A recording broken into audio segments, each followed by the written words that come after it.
Hello everyone. आज की class home science paper 2 का प्रैक्टिस सेट 2 है जो कि आपके बीपीएससी 3.0 और स्टेट 2024 के लिए काफ़ी ज़्यादा महत्वपूर्ण है। और ये सारे क्वेश्चन आपके एनसीईआरटी और एससीईआरटी बेस है जो आपके एग्जाम से पहले इसे कंप्लीट जरूर करके जाइएगा क्योंकि इसमें आपके प्रीवियस ईयर क्वेश्चन और आपके नए क्वेश्चन को शामिल किया गया है। उससे पहले आपको बता दें, अगर आप बीपीएससी 3.0 स्टेट 2024 की तैयारी करना चाह रहे हैं तो आप लोग के लिए टॉपिक वाइज थ्योरी जो भी आपके सिलेबस में साफ साफ मेंशन है, सारे topic wise theory all state का, जितने भी आपके इंडिया में जितने स्टेट हैं, जो भी आपके होम साइंस पेपर कंडक्ट हुए हैं, सारे प्रीवियस ईयर क्वेश्चन सिर्फ मिलेगा आपको 151 में। अगर आप 15 प्रैक्टिस सेट लेना चाहते हैं जिसमें आपको 2000 प्लस क्वेश्चन होगा, आंसर विथ एक्सप्लेनेशन, सिर्फ आपको मिलेगा 101 रुपीज़ में। अगर आप इसका कॉम्बो लेते हो तो सिर्फ आपको 200 पेमेंट करना होगा जो आप इस नंबर पे व्हाट्सएप करके ले सकते हैं। चलिए शुरू करते हैं आज का पहला क्वेश्चन।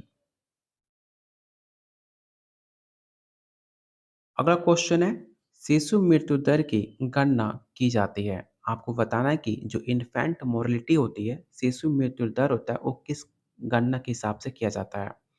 पहला ऑप्शन है जन्म लेने वाले प्रति 100 शिशुओं के आधार पर, या ऑप्शन बी जन्म लेने वाले प्रति 1000 शिशु के आधार पर, या ऑप्शन सी विभिन्न रोगों के संक्रमण के आधार पर, या ऑप्शन डी जन्म और मृत्यु संख्या के अंतर के आधार पर।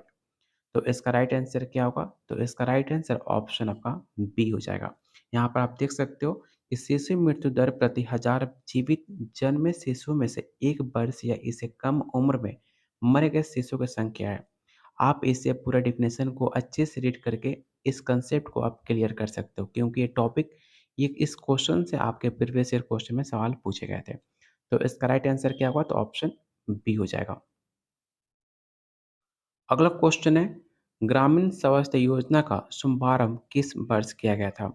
1970 में, 1980 में, 1977, या ऑप्शन डी है 2000।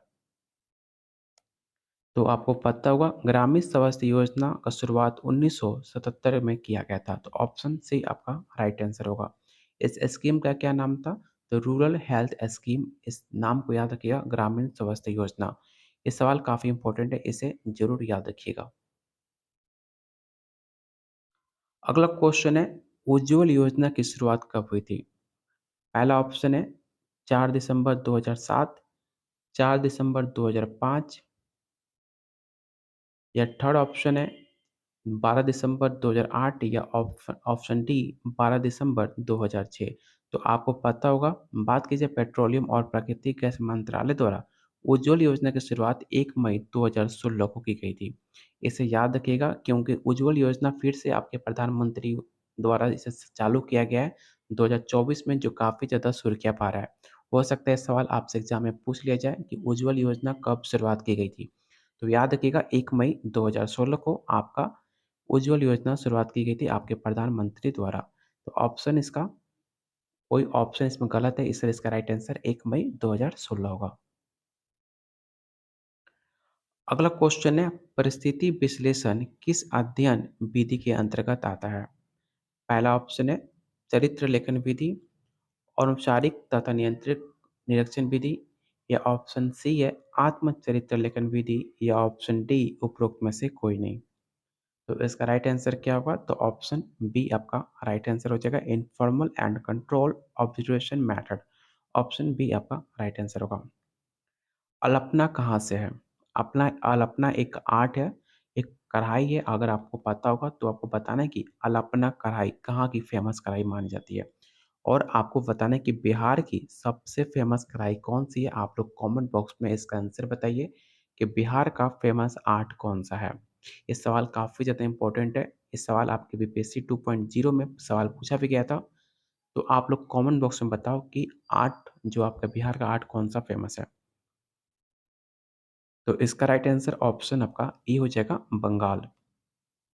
अल्पना बंगाल की रंगोली है। ये मुख्य रूप से शुभ अवसरों पर चावल और आटे से बनाई जाती है। और बिहार में कौन सी होती है? तो आपको पता होगा, जो आपका, आपको कमेंट बॉक्स में बताना है कि बिहार का फेमस कढ़ाई कौन सी है जो काफ़ी ज़्यादा फेमस मानी जाती है, मधुबनी पेंटिंग। ठीक है? याद रखिएगा मधुमणि पेंटिंग जो कि बिहार की फ़ेमस है। हर बार सवाल आपके मधुबनी से 1 से 2 सवाल आपके एग्ज़ाम में पूछा भी जाता है, जो कि आपके नेचुरल होता है, जो चावल से और हल्दी के मिश्रण से बनाया जाता है। क्वेश्चन नंबर अगला है, निम्नलिखित में कौन-सा स्त्री प्रजनन अंगों में नहीं आता है? ये सवाल वीवीआई क्वेश्चन है। सेम पैटर्न पे आपके होम साइंस पेपर में सवाल पूछे गए, आप जाकर चेक आउट कर सकते हो। पहला ऑप्शन है वास डिफरेंस, अगला ऑप्शन है डिम्ब ग्रंथिया, ऑप्शन सी है यूट्रस या ऑप्शन डी है फैलोपियन ट्यूब। तो आपको पता होगा वास डिफरेंस जो होता है वो आपके स्त्री प्रजनन के अंग में नहीं पाया जाता है। तो ऑप्शन ए आपका राइट आंसर हो जाएगा।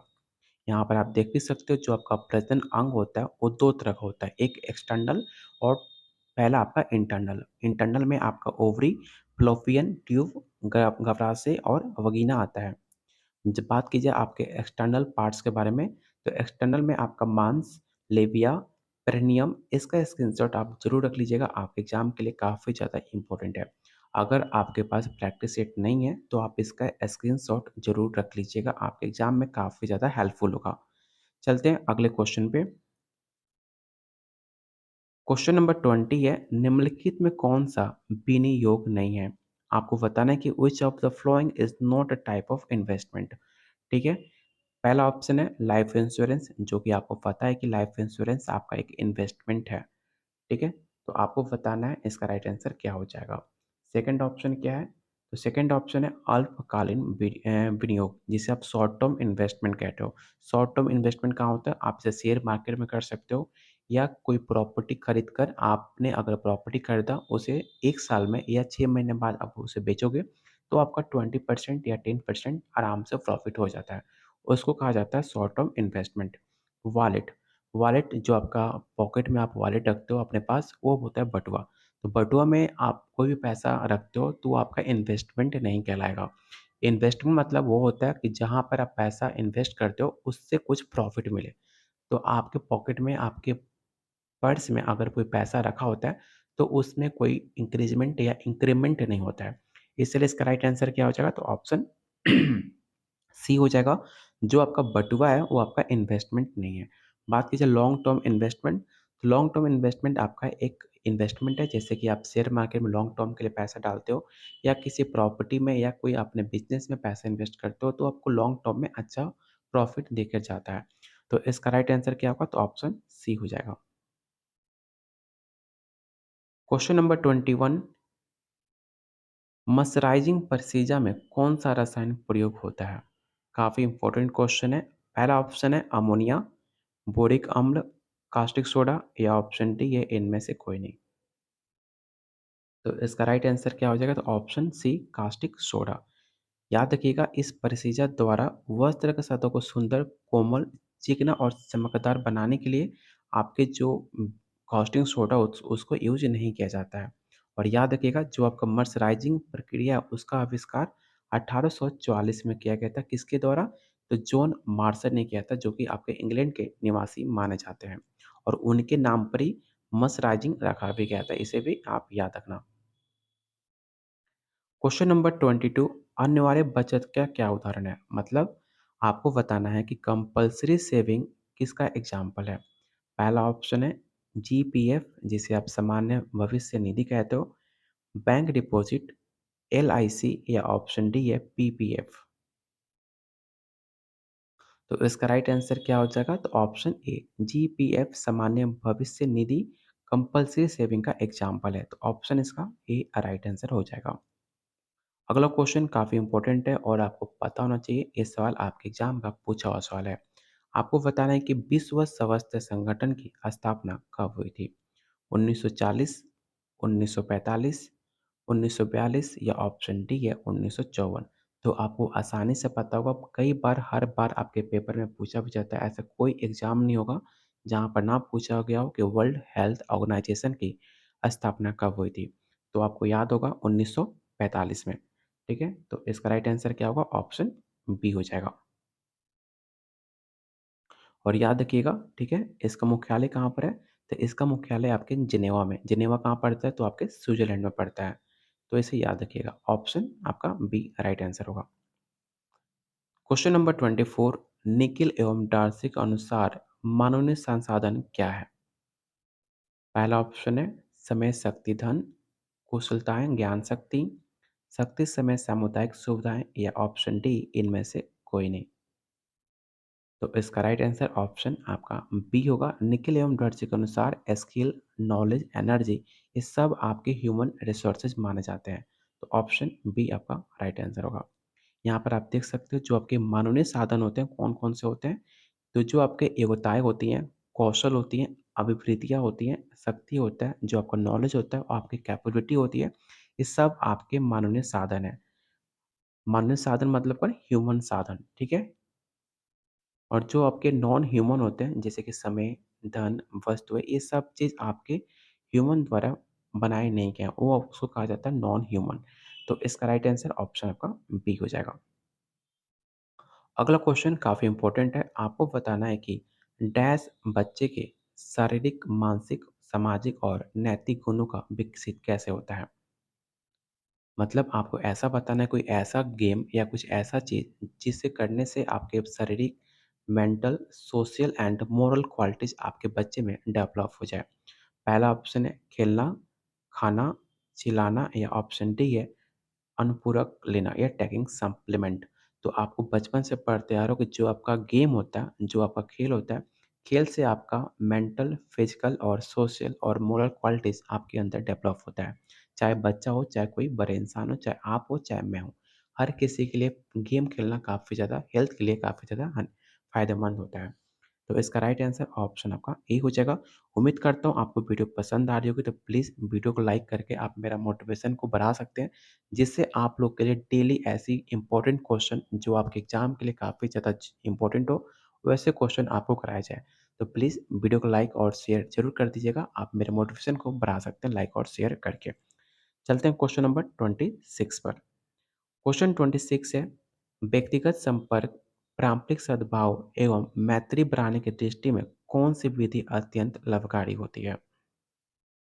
पहला ऑप्शन है कार्यकाल में भेंट, फॉर्म और घर पर भेंट, विधि या परिणाम प्रदर्शन या ऑप्शन डी है ग्रुप डिस्कशन। तो इसका राइट आंसर क्या हो जाएगा? तो ऑप्शन बी राइट आंसर हो जाएगा फॉर्म एंड होम विजिट। किसी भी आप व्यक्ति से या कोई भी आपका जो गहरा दोस्त कब बनता है? जब तक आप उसके घर पे आने-जाने नहीं लगते हो, तब तक आपका क्लोज़ फ्रेंड उसे काउंट नहीं करते हो या फिर आपकी फैमिली उसका नाम नहीं जानती या फिर जब आप किसी घर पे जाते हो, तो आपका उसमें फैमिली इंक्लूड होती है, आप उससे और ज़्यादा क्लोज़ होते हो। तो उसको संपर्क बढ़ाने के लिए आपके फॉर्म एंड होम विजिट करना काफ़ी ज़्यादा ज़रूरी होता है। तो इसका बी राइट आंसर हो जाएगा। और आप टेलीग्राम चैनल को जॉइन ज़रूर कर लीजिएगा, इसका लिंक मैंने डिस्क्रिप्शन बॉक्स में दिया हुआ है, ठीक है? या कमेंट बॉक्स में मैंने पिन कर रखा हुआ है। और आप यहाँ देख सकते हो कि प्रचार और प्रसार संपर्क विधियाँ कौन-कौन सी होती हैं। पहला तो आपका व्यक्तिगत संपर्क आता है, दूसरा आपका समूह संपर्क और तीसरा विराट जन संपर्क है। जो आपको प्रैक्टिस सेट आप इसका जब लोगे तो आप इसमें डिटेल में आप इसका पढ़ सकते हो, जो कि आपके एग्ज़ाम के लिए काफ़ी ज़्यादा इम्पोर्टेंट है। अगला क्वेश्चन आपके एग्ज़ाम का पूछा हुआ सवाल है, आपको बताना है कि उल्टा टाका को क्या कहते हैं?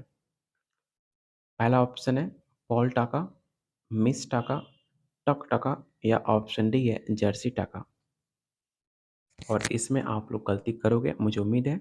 और याद रखना उल्टा टाका को पॉल टाका कहते हैं। तो ऑप्शन ए आपका राइट आंसर होगा। क्वेश्चन नंबर 28 काफ़ी आसान सा क्वेश्चन है। आपको बताना है कि गेहूँ का चोकर उसके किस स्तर में होता है? आपने देखा होगा चोकर, शायद किसी ने जो टाउन के रहने वाले लोग हैं, उनको पता नहीं होगा चोकर होता क्या है।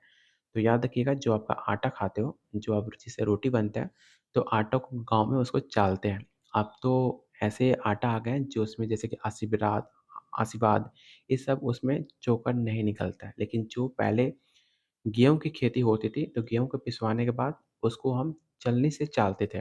तो उसमें जो आपके चोकर निकलते थे, उसको पूछा जा रहा है कि गेहूँ का जो चोकर होता है, उसकी स्तर क्या होती है? पहला ऑप्शन है एपिडर्मिस, एंडोस्पर्म, एम्ब्रियो या ऑप्शन डी है पेरिकार्प। तो इसका राइट आंसर ऑप्शन आपका डी हो जाएगा पेरिकार्प। क्वेश्चन नंबर 29, कार्य सरलीकरण की औपचारिक तकनीक क्या है? आपको बताना है कि formal technique of work simplification is dash.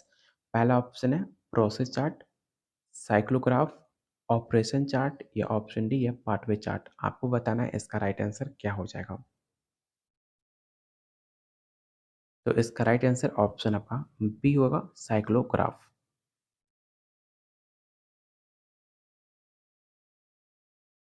यहाँ पर आपको डिटेल में दिया गया है जो आपकी कार्य सर्कल तकनीक जो होती है, दो तरह की होती है। एक आपका फॉर्मल होता है और दूसरा आपका pen pencil technique. Formal technique में आपका cyclograph, micro motion, stop watch और पेन पेंसिल टेक्निक में आपका ऑपरेशन चार्ट, प्रोसेस, पाथवे और मल्टीमेन चार्ट इसके इंक्लूड आते हैं। इसे जरूर याद रखिएगा। क्वेश्चन नंबर 30 है, आपको बताना है कि निम्न विषयों में कौन सा निंदकारी विष है। पहला ऑप्शन है अफीम, सेकंड ऑप्शन है शराब, थर्ड ऑप्शन है गांजा और चौथा ऑप्शन है भांग। तो आपको बताना है कि which of the following poison is narcotic. तो इसका राइट आंसर क्या होगा। इस क्वेश्चन को आप 100% याद रखिएगा। इस सवाल 100% आपके पेपर में पूछा जा सकता है और इसका राइट आंसर ऑप्शन आपका ए होगा, अफीम।